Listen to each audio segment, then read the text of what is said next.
ABN News International. अस्सलाम वालेकुम नाज़रीन, मैं हूँ आयशा शबीर और आप देख रहे हैं ABN न्यूज़ इंटरनेशनल। नजर डालते हैं आज की अहम खबरों पर। कौमी असम्बली में अपोजिशन लीडर उमर अयूब का कहना है कि हुकूमत के साथ मुज़ाकराती नशिस्त में शिरकत नहीं करेंगे। हरीपुर में मीडिया से गुफ्तगू करते हुए उन्होंने कहा कि अली मीर गंडापुर की तब्दीली की खबरें अफवाह हैं। उमर अयूब का कहना है कि मुज़ाकरात के दौरान MNA साहबजादा हमर रज़ा के मदरसे पर छापा मारा गया। PTI के रहनुमा ने कहा कि मुज़ाकरात में शामिल न होने की वजह से 9 मई और 26 नवंबर पर कमीशन न बनना है। सेनेटर फैसल बावड़ा ने कहा है कि चोरी, बदमाशी, गुंडागर्दी इस मुल्क का वतीरा है। सेनेट इजलास में FBR की जानब से 1000 गाड़ियां खरीदने पर फैसल बावड़ा ने कहा कि 384 अरब रुपए का हदफ FBR ने पूरा नहीं किया। कोई इख्तियार नहीं आया कि गाड़ियां खरीदी जाएंगी। फैसल बावड़ा ने कहा कि फाइनेंस कमेटी पर इल्जाम लगा दिया गया कि वो कोई फाइनेंस कमेटी पर असरअंदाज हुआ है।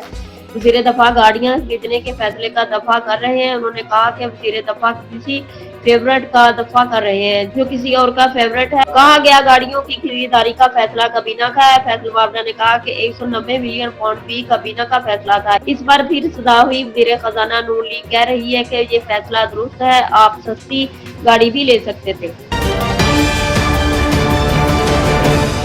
स्पीकर कौमी असम्बली इजाज सादिक का कहना है कि PTI नहीं आई लेकिन मुज़ाकराती कमेटी बरकरार रहेगी। इस्लामाबाद में हुकूमती कमेटी के हमरा प्रेस कॉन्फ्रेंस करते हुए इजाज सादिक ने कहा कि मैंने PTI से राब्ता किया है। उन्होंने कहा कि हम अपनी आला क़यादत से राब्ता करके बताएंगे, हम अपना इजलास करेंगे, इसमें देखते हैं क्या होता है। उन्होंने कहा कि तवक्का रखता था कि आज अपोजिशन के दोस्त तशरीफ लाएंगे। आज 45 मिनट इंतजार किया, मैसेज भी किया, वो नहीं आए। मुज़ाकरात ही वाहिद रास्ता है जिस पर आगे बढ़ सकते हैं। एजाज सादिक का कहना है कि इनकी गैर मौजूदगी की वजह से मुज़ाकरात आगे नहीं चल सके। अपोजिशन से दरख्वास्त करता हूँ कि मुज़ाकरात का रास्ता निकाला जाए। स्पीकर कौमी असम्बली ने कहा कि गुज़िश्ता इजलास में फैसला हुआ था कि 7 वर्किंग दिनों में दोबारा इजलास होगा। आज 7 दिन पूरे हो गए। इस मुताल्लिक हमने सबको इजलास की दावत दी। इनका कहना है कि 3 मुलाकातें की लेकिन इनकी गैर मौजूदगी की वजह से अब मुज़ाकरात को आगे नहीं बढ़ाया जा सकता।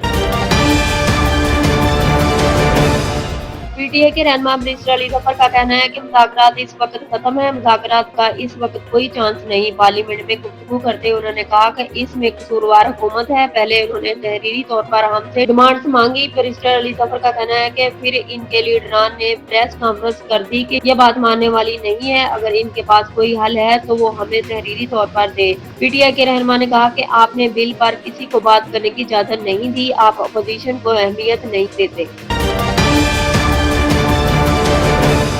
कौमी असम्बली के बाद सेनेट में भी मुतनाज़ा पीका एक्ट तरमीमी बिल मंजूर कर लिया गया। पीका तरमीमी बिल पेश करने की तहरीक राना तनवीर ने पेश की थी। इस दौरान सेनेट में अपोजिशन ने हंगामा हराई और एहतजाज किया। पीका एक्ट तरमीम पर सेनेट गैलरी से सहाफ़ी वॉक आउट कर गए थे। शिबली अफराद ने इस मौका पर सेनेट में इज़हार ख्याल करते हुए कहा कि कानून साजी हमारा काम है, कानून बगैर मशवरे के पास कराया जा रहा है। पीका एक्ट जिनसे मुतल्लक है आप इनसे मशावरत करते हुए उन्होंने कहा कि अगर कानून का मकसद भलाई है तो कोई इससे इख्तिलाफ नहीं करता। मामला इस बिल के इस्तेमाल का है। पीका का मकसद एक सियासी जमात को टारगेट करना है।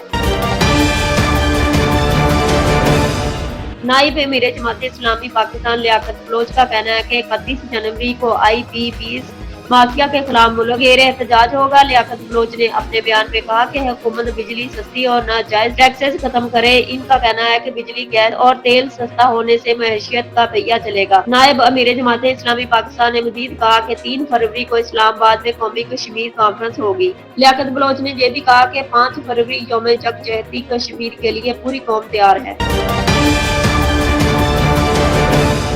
वज़ीर आज़म शहबाज शरीफ ने कहा है कि अपनी सियासी जिंदगी में नौजवानों को बाख्तियार बनाने के लिए इक़दाम किए। इस्लामाबाद में कॉमनवेल्थ एशिया यूथ अलायंस तकरीब से खिताब करते हुए शहबाज शरीफ ने कहा कि नौजवान खुशहाल और पुरअमन मुस्तक़बिल की ज़मानत है। शहबाज शरीफ ने कहा कि दौलत मुश्तरका एशिया यूथ अलायंस सिमट की मेजबानी पर खुशी है। पाकिस्तान दौलत मुश्तरका का बानी रुकन है। चैलेंज से निपटने में दौलत मुश्तरका रुकन मुल्कों के दरमियान बेहतरीन शराकतदारी है। वज़ीर आज़म ने कहा कि दौलत मुश्तरका के रुकन मुल्कों की 60% आबादी 30 साल से कम उम्र है। उन्होंने कहा कि नौजवानों को जदीद टेक्नोलॉजी और फनी तालीम से आरास्ता करना है। नौजवान तब्दीली की नवीद है। कौमी तरक्की पॉलिसी साजी में इनका किरदार बढ़ाना है। शहबाज शरीफ ने कहा कि वज़ीर आजम यूथ प्रोग्राम नौजवानों की तरक्की बहबूद का फ्लैगशिप प्रोग्राम है। यूथ प्रोग्राम के तहत 6 लाख लैपटॉप तकसीम किए गए। मजीद खबरों और अपडेट्स के लिए देखते रहें ABN news international. Subscribe and keep watching ABN News International.